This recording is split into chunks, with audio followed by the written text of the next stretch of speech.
Assalamualaikum warahmatullahi wabarakatuh. Selamat pagi anak-anak hebat. Bagaimana kabarnya hari ini? Semoga dalam keadaan sehat dan tetap semangat belajarnya ya. Hari ini kita akan belajar tema 2 yaitu udara bersih bagi kesehatan. Terkhusus tentang organ pernafasan pada manusia. Sebelum kita mulai, kita ketahui dulu ya apa tujuan pembelajaran kita hari ini. Tujuan pembelajaran kita hari ini yaitu untuk mengetahui organ pernafasan pada manusia, proses pernafasan manusia, penyakit dan gangguan sistem pernafasan pada manusia, dan cara menjaga kesehatan organ pernafasan pada manusia. Sekarang kita simak yuk pembahasan bersama Bu Isna.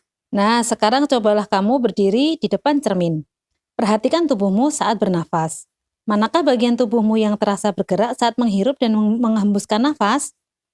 Saat kamu menghembuskan pelan-pelan ke cermin, apakah yang menempel di cermin? Coba renungkan. Bernafas. Apa itu bernafas?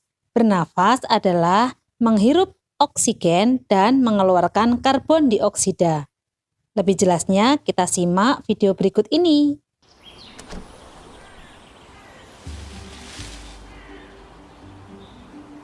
Manusia, hewan maupun tumbuhan, sebagai makhluk hidup, kita perlu oksigen untuk hidup. Waktu bernafas, kita mempunyai organ-organ yang bekerja sama dan membentuk sistem organ yang bekerja mengatur oksigen yang ada di lingkungan hidup sampai pada setiap sel yang kita butuhkan. Oksigen ini tidak tersedia di dalam tubuh makhluk hidup. Kita mendapatkan oksigen dari lingkungan sekitar kita.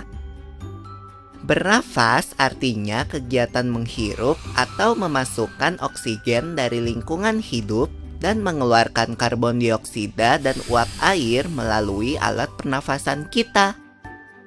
Yang pertama, organ pernafasan pada manusia. Organ pernafasan pada manusia ada 3, hidung, tenggorokan, dan paru-paru.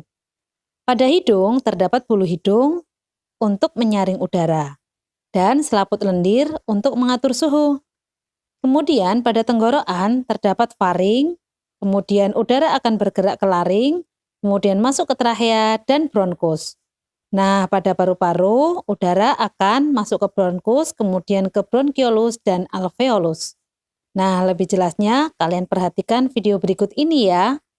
Tahu enggak? Kalau alat pernafasan kita terdiri atas hidung, pangkal tenggorok atau laring, batang tenggorok atau trakea, cabang batang tenggorok atau bronkus, dan paru-paru.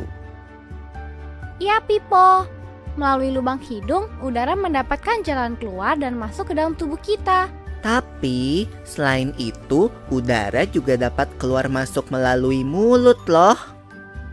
Namun, jika kita bernafas menggunakan hidung, akan lebih baik loh, Pipo. Karena terdapat lendir dan rambut-rambut halus. Rambut-rambut halus ini berfungsi untuk menyaring udara yang mengandung debu, kotoran, dan kuman penyakit. Benar sekali, Lula. Selaput lendir berfungsi untuk mengatur suhu udara yang akan masuk ke paru-paru dan mengatur kelembapan udara agar sesuai dengan kelembapan tubuh. Hidung juga jalur yang langsung terhubung dengan alat pernafasan berikutnya, yaitu tenggorokan. Tenggorokan merupakan alat pernafasan manusia yang kedua. Pada tenggorokan terdapat laring atau pangkal tenggorok dan batang tenggorok atau trakea. Pada bagian dalam dinding batang tenggorok terdapat selaput lendir dan rambut-rambut halus yang selalu bergetar yang berfungsi menghalangi benda-benda asing yang akan masuk ke paru-paru. Pernahkah kalian tersedak? Kamu pernah enggak, Lula? Pernah banget, Pipo. Itu kenapa ya, by the way? Tersedak merupakan gerak refleks untuk mengeluarkan kembali benda atau makanan yang masuk ke saluran pernafasan. Oh, aku tahu.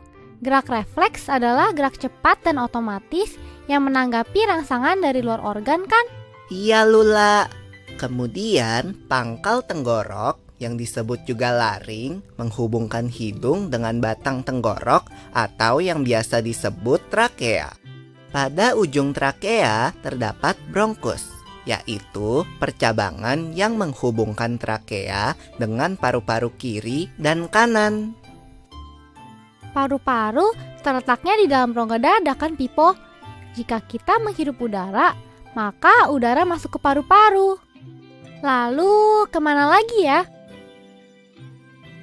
Melalui bronkus menuju cabang dari bronkus yang disebut bronkiolus dan berujung pada gelembung paru-paru yang juga disebut dengan alveolus. Pada alveolus ini kan yang terdapat pembuluh darah, di mana terjadi pertukaran gas oksigen dengan karbon dioksida.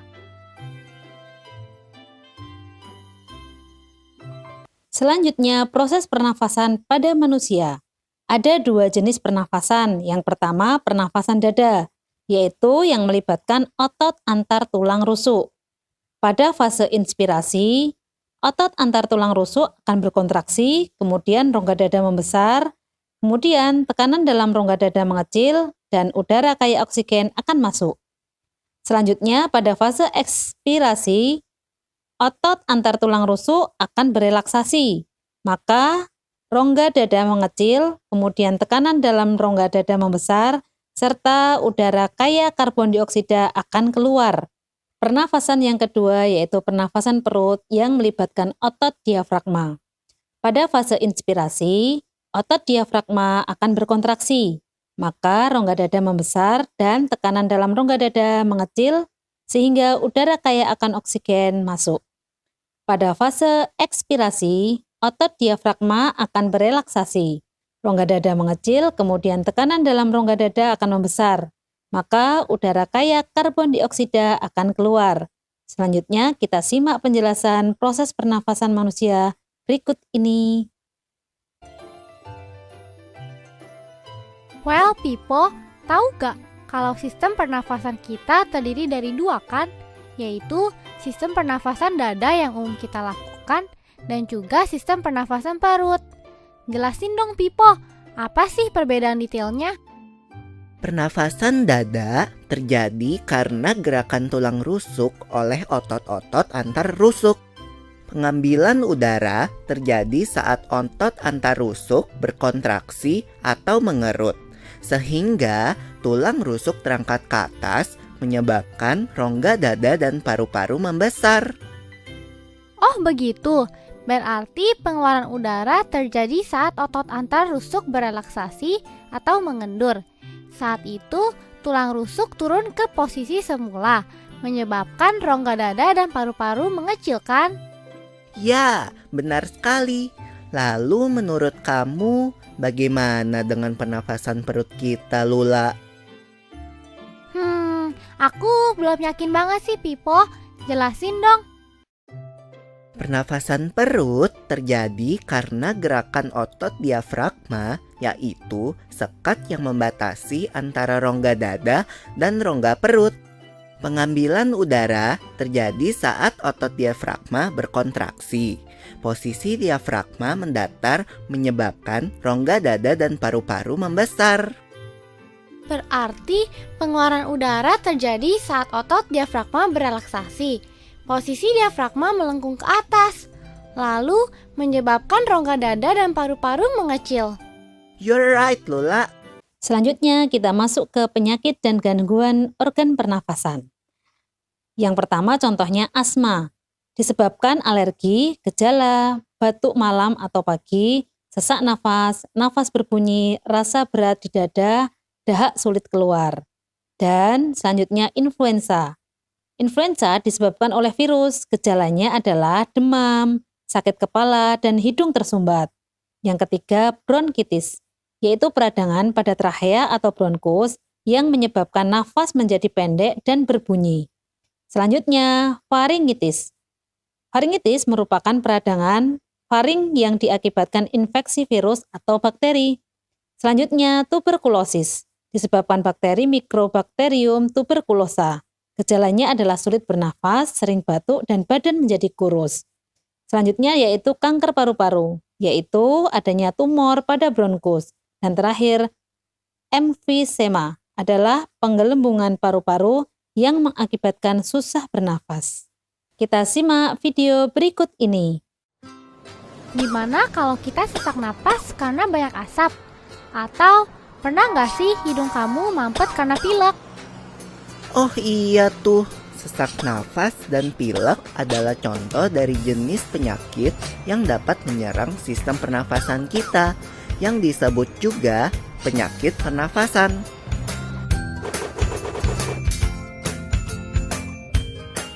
Kalau penyakit pernafasan itu kan ada influenza, TBC, apalagi ya?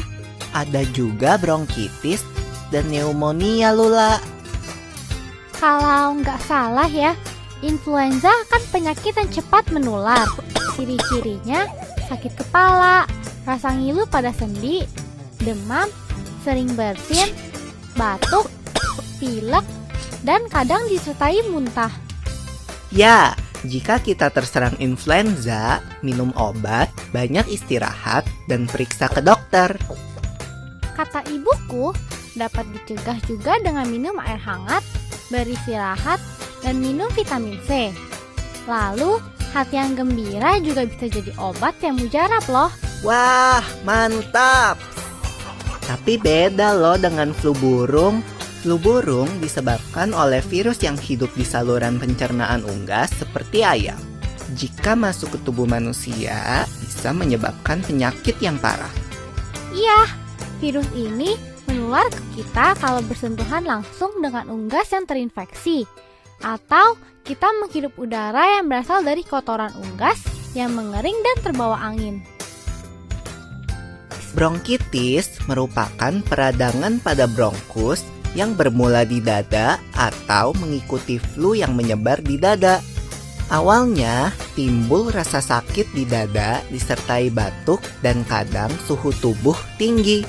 Pasti kalau perokok lebih mudah terkena bronkitis. Iya, Lula.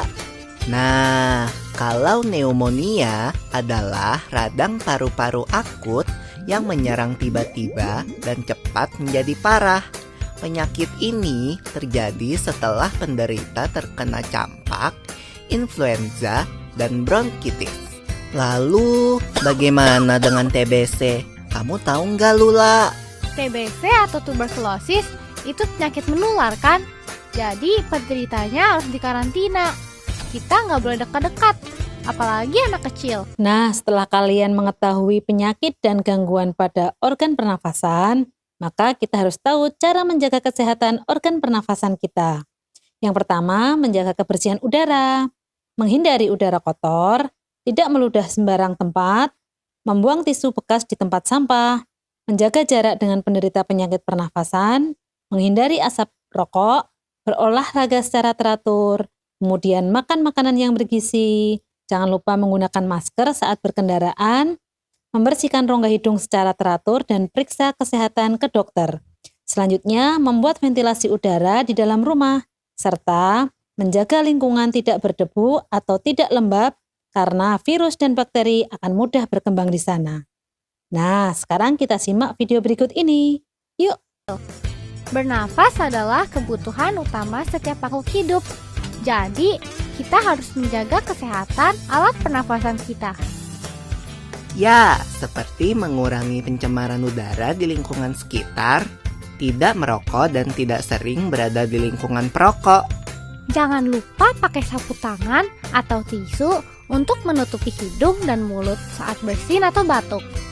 Lalu, tingkatkan daya tahan tubuh kita dengan makan makanan bergizi, istirahat, dan berolahraga teratur. Oh, aku rasa aku mengerti sekarang. Demikian materi tentang organ pernafasan pada manusia. Kita akan berjumpa lagi di materi berikutnya. Sekian dari Bu Isna, tetap semangat belajar dan jaga kesehatan. Assalamualaikum warahmatullahi wabarakatuh.